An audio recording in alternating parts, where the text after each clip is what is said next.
കപ്പയും അതിലേക്ക് മിക്സ് ചെയ്ത് വെച്ചിരുന്ന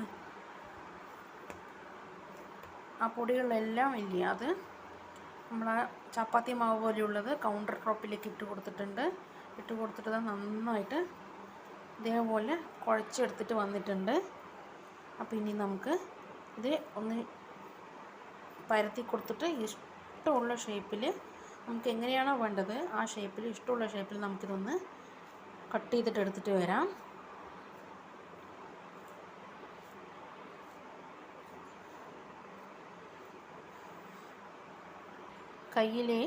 കയ്യിലേക്ക് കുറച്ച് എണ്ണ തടവി കൊടുത്തിട്ട് വേണം നമ്മളിത് കൗണ്ടർ ടോപ്പിലിട്ട് നന്നായിട്ട് കുഴച്ചെടുക്കാനായിട്ട്. അല്ലെങ്കിൽ കയ്യിലോ കൗണ്ടർ ടോപ്പിലൊക്കെ ഒട്ടിപ്പിടിക്കാനുള്ള സാധ്യതയുണ്ട്. അപ്പോൾ ഒന്ന് ശ്രദ്ധിക്കുക കേട്ടോ.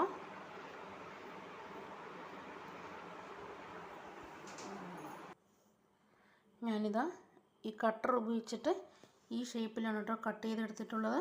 അപ്പോൾ നമുക്കതൊക്കെ ചെയ്തിട്ട് വരാം. നമ്മൾ മാവ് കുഴച്ചെടുക്കുമ്പോൾ ചൂടുണ്ടാവും. അപ്പോൾ ഒന്ന് നമ്മുടെ കപ്പ ഒന്ന് ചൂടാറിയതിന് ശേഷം വേണം നമ്മൾ ആ പൊടികളെല്ലാം ഇട്ട് കൊടുത്തിട്ട് കുഴച്ചെടുക്കാനായിട്ട്. അപ്പോൾ ഞാനിതാ ഈ ഷേപ്പിലാണ് കട്ട് ചെയ്തെടുക്കുന്നത്.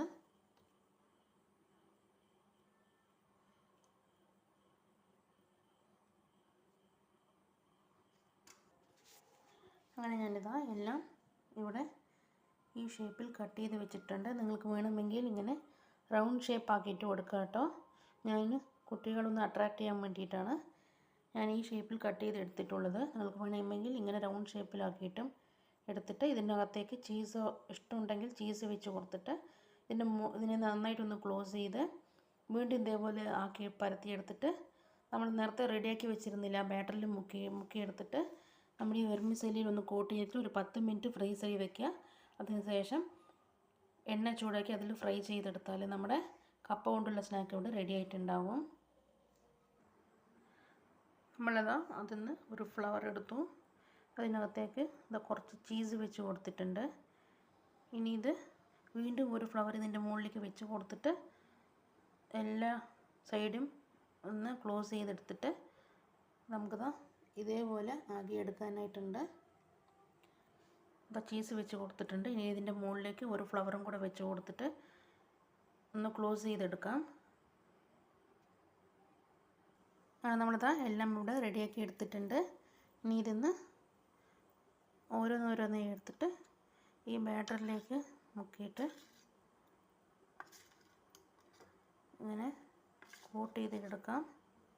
ഇനി കോട്ട് ചെയ്ത് വെച്ചിട്ടുള്ളതിനെ നമ്മൾ ഈ വെർമിസെല്ലിയിലേക്ക് ഇട്ട് കൊടുത്തിട്ട് ഒന്ന് കോട്ട് ചെയ്തെടുക്കാം.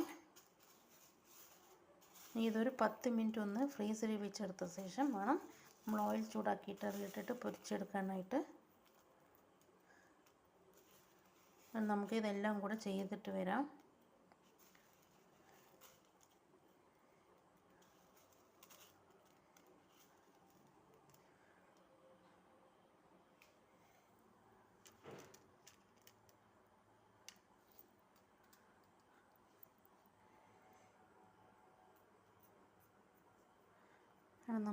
ഇതിന്ന് ഒരു ഫ്ലവർ എടുക്കുക, ഈ ബാറ്ററിയിലേക്കിട്ട് മുക്കിയെടുക്കുക. ഇനി ഇതിനെ ഈ വെർമിസെല്ലിയിലേക്ക് ഇട്ട് കൊടുക്കുക. നന്നായിട്ട് കോട്ട് ചെയ്തെടുക്കുക. കോട്ട് ചെയ്തെടുത്ത ശേഷം ഇതൊരു 10 മിനിറ്റ് ഫ്രീസറിൻ്റെ ഉള്ളിൽ വെച്ചിട്ട് നമുക്കൊന്ന് ഫ്രീസ് ചെയ്തെടുക്കാം. അതിനുശേഷം ചൂടായ എണ്ണയിലേക്ക് ഇട്ടിട്ട് ഫ്രൈ ചെയ്തെടുത്താൽ നമ്മുടെ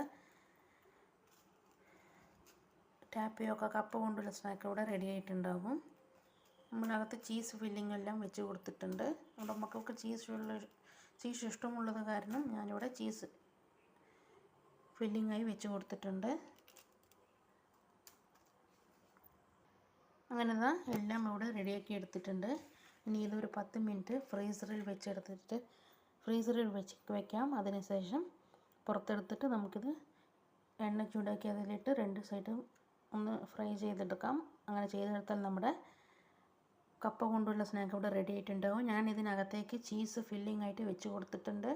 എൻ്റെ മക്കൾക്ക് ചീസ് ഒരുപാട് ഇഷ്ടമാണ്. അതുകൊണ്ട് ഞാൻ കുറച്ച് ചീസും കൂടി ഇതിനകത്തേക്ക് ഫില്ലിംഗായി വെച്ച് കൊടുത്തിട്ടുണ്ട് കേട്ടോ. അപ്പോൾ നമുക്കിത് ഫ്രീസറിൽ ഒരു 10 മിനിറ്റ് ഫ്രീസറിൽ വെച്ചിട്ട് വരാം. അങ്ങനെ നമ്മളിതാ ഫ്രീസറിൽ വെച്ചിരുന്ന നമ്മുടെ കപ്പ കൊണ്ടുള്ള സ്നാക്ക് ഇതാ പുറത്തെടുത്തിട്ട് ഓയിൽ എണ്ണ ചൂടാക്കിയിട്ട് അതിലേക്ക് ഇട്ട് കൊടുത്തിട്ടുണ്ട്. നമ്മളിതാ ആദ്യത്തെ ബാച്ച് ഇവിടെ റെഡിയാക്കി എടുത്തിട്ടുണ്ട്. ഇങ്ങനെ ചെയ്തെടുത്താൽ നമ്മുടെ കപ്പ കൊണ്ടുള്ള ഈവനിങ് സ്നാക്ക് ഇവിടെ റെഡിയായി കിട്ടും. അപ്പോൾ നമുക്ക് ബാക്കിയുള്ളതും കൂടെ നമുക്കൊന്ന് ഇങ്ങനെ ഫ്രൈ ചെയ്തെടുത്തിട്ട് വരാം. തിരിച്ചും മറിച്ചിട്ട് 2 സൈഡും ഫ്രൈ ചെയ്തെടുക്കണം. അങ്ങനെ നമ്മുടെ കപ്പ കൊണ്ടുള്ള സ്നാക്കെല്ലാം ഇവിടെ റെഡി ആയിട്ടുണ്ട്. എല്ലാവരും വീട്ടിലിത് ട്രൈ ചെയ്ത് നോക്കുക. ട്രൈ ചെയ്ത് നോക്കിയിട്ട് നിങ്ങളുടെ ഫീഡ്ബാക്ക് എന്താണെങ്കിലും ഞങ്ങളുടെ കമൻറ്റ് ബോക്സിൽ അറിയിക്കുക കേട്ടോ. അപ്പോൾ അടുത്ത റെസിപ്പിയുമായിട്ട് വരുന്നത് വരെ എല്ലാവർക്കും ടാറ്റാ ബൈ ബൈ. ഞങ്ങളുടെ ചാനൽ ഇതുവരെ സബ്സ്ക്രൈബ് ചെയ്യാത്ത ആരെങ്കിലും കൂട്ടുകാരുണ്ടെങ്കിൽ ഞങ്ങളുടെ ചാനൽ ഒന്ന് സബ്സ്ക്രൈബ് ചെയ്യുക, ഞങ്ങളൊന്ന് സപ്പോർട്ട് ചെയ്യുക. നിങ്ങളുടെ ഫ്രണ്ട്സ് ആൻഡ് ഫാമിലി എല്ലാവർക്കും ഞങ്ങളുടെ യൂട്യൂബ് ലിങ്ക് അയച്ചു കൊടുത്തിട്ട് ഞങ്ങളുടെ ചാനൽ ഒന്ന് സബ്സ്ക്രൈബ് ചെയ്യാൻ പറയുക കേട്ടോ. അപ്പോൾ അടുത്ത വീഡിയോ ആയിട്ട് വരാം. അതുവരെ എല്ലാവർക്കും ടാറ്റാ ബൈ ബൈ.